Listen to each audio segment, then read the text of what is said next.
play like veterans tonight? Yeah, I thought they both played well. Obviously, Braden, what can kind of separate decision makers is the guys that can really manipulate the defense with their eyes. And he's one of the few guys in college that can do that.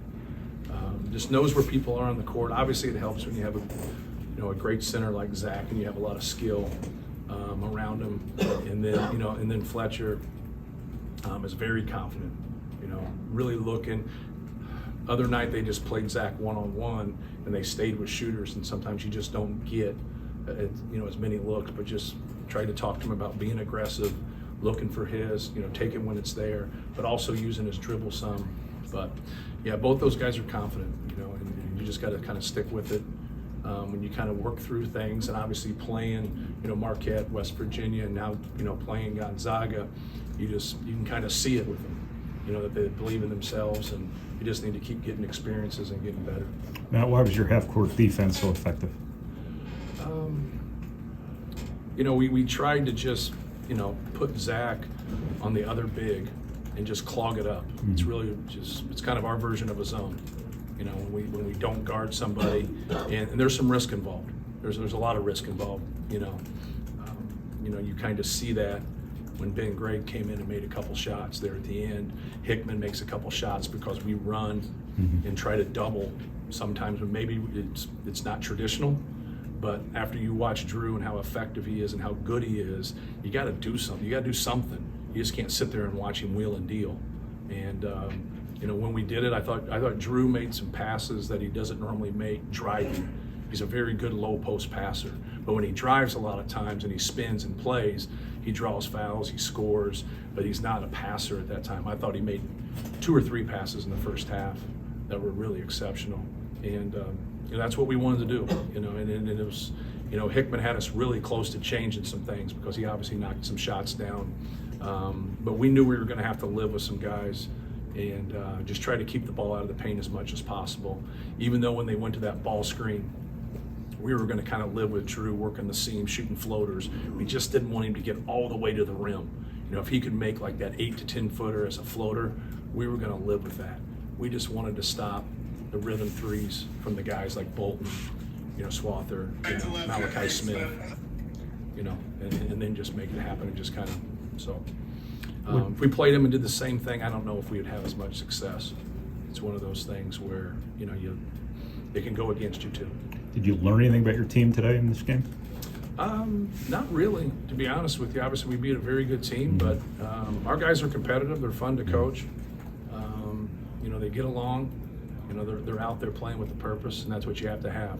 Early in the season, very few teams play with the purpose collectively. And I thought our guys played with the purpose today, and that's what you have to have. Everybody, when it gets to January and February, smells it and understands what it's about because you go through your struggles, you go through your losses, you get it figured out, or if you just get beat and go home then. But the good teams get it figured out, but not everybody gets it figured out early.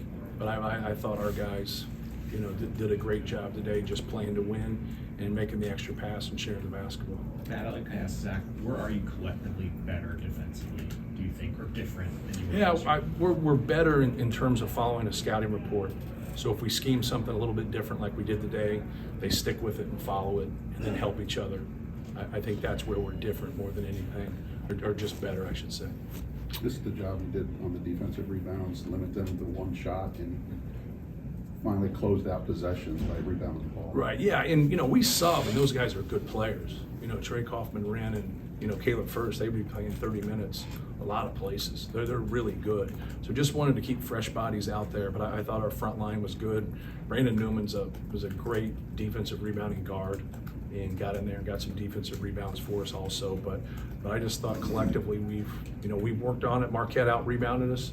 We were fortunate to out-rebound West Virginia and really emphasize that. And I thought we responded tonight and rebounded the ball well. Braden seems to have a knack for kind of taking command of games in some of these tight situations. Does that surprise you considering how young he is, or did you know that about him when you recruited him? No, he's just a basketball player. Mm-hmm. He just knows how to play, and he's very productive. And so a lot of times guys that, that get ranked or whatever, you're just getting ranked and people are looking at you just on your raw talent. but how productive are you with your talent? You know, he's just a productive player. He can make an open shot, but if you take it away from him, he'll distribute the basketball more. You know, he had 20 against Marquette. They turned around, I think he had 4 or 5 in our last game. And so it really doesn't matter. You know, he kind of takes what the defense gives him. He can get to the rim. You know, he can make plays. He can score. But, you know, he's just a productive player. Coach, Well, to one have more, last one here. to have double-digit leads both last night and tonight, and not being able to, or not having the tides turn and have the lead cut down to 2-3 positions. Right. What does that say about the resiliency and resolve of Yeah. your team so far? Well, I thought last night, you know, when they cut it to 4, you know, you as a coach, you're right there. You know, you're going to call it, use a timeout or what, you know. Sometimes timeouts can help you, and sometimes timeouts, you know, they can change defenses. Different things can happen. The momentum can switch. It's not always call a timeout and you fix it, right? You think you do sometimes as a coach, but it can be misleading. I thought our guys just, against West Virginia, when they cut it to 4, made, you know, 2-3 plays in a row, and it just pushed it back to that 3, 4, 5 possessions, whatever it might have pushed to on that run that we had. And then tonight, we just kind of kept, you know, pushing that lead out and just kind of sticking, you know, to our game plan. But yeah, we've been able to, you know, be resilient and just hang in there and build on things. I also think our guys have been pretty fresh too. You know, last night I think nobody got over 25 minutes on our team, 26 minutes, something around there. And so they didn't have to play 30, 32 minutes last night. Then tonight, a couple guys did have to do that. So I thought our bench did a good job. Thank you, guys.